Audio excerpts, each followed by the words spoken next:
Bismillahir-Rahmanir-Rahim. Nahj al-Balagha, Sermon 2, delivered on return from Sif in Arabia, before the proclamation of prophethood. Let us begin. Sermon 2 of Nahj al-Balagha, delivered by Imam Ali alayhi salam. What was Arabia like before the Prophet Muhammad, peace be upon him, and his progeny brought the message of Islam? In Sermon 2 of Nahj al-Balagha, Imam Ali alayhi salam describes a time of darkness, confusion, and lost guidance.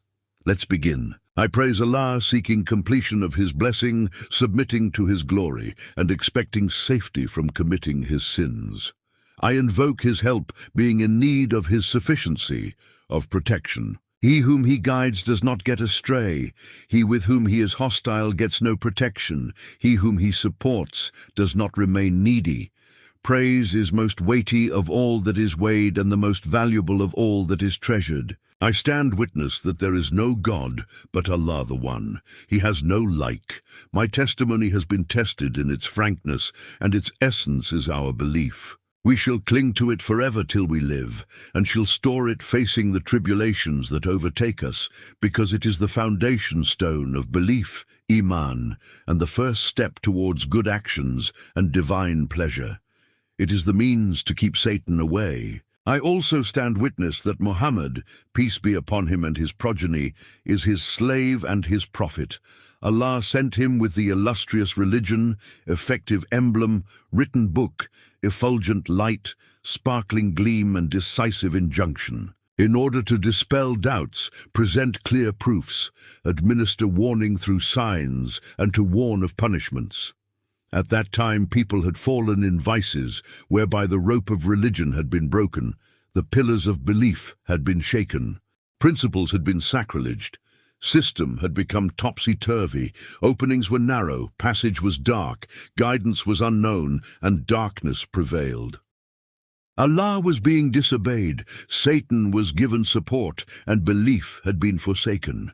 As a result, the pillars of religion fell down, its traces could not be discerned, its passages had been destroyed, and its streets had fallen into decay. People obeyed Satan and treaded his paths.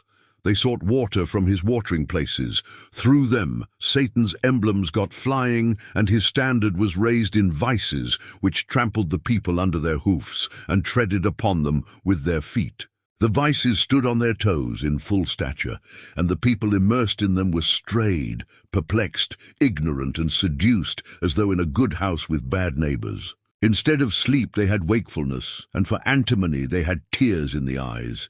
They were in a land where the learned were in bridle, keeping their mouths shut, while the ignorant were honored. They are the trustees of his secrets, shelter for his affairs, source of knowledge about him, center of his wisdom, valleys for his books, and mountains of his religion. With them, Allah straightened the bend of religion's back and removed the trembling of its limbs. They sowed vices, watered them with deception, and harvested destruction. None in the Islamic community can be taken at par with the progeny of the Prophet Muhammad. One who was under their obligation cannot be matched with them. They are the foundation of religion and pillar of belief. The forward runner has to turn back to them, while the follower has to overtake them. They possess the chief characteristics for vicegerency. In their favor exists the will and succession of the Prophet. This is the time when right has returned to its owner and diverted to its center of return. The words of Imam Ali alayhi salam remind us of the importance of faith, guidance, and holding firmly to the truth. If this message touched your heart, please like, share, and subscribe for more wisdom from Nahj al-Balagha and Imam Ali alayhi salam.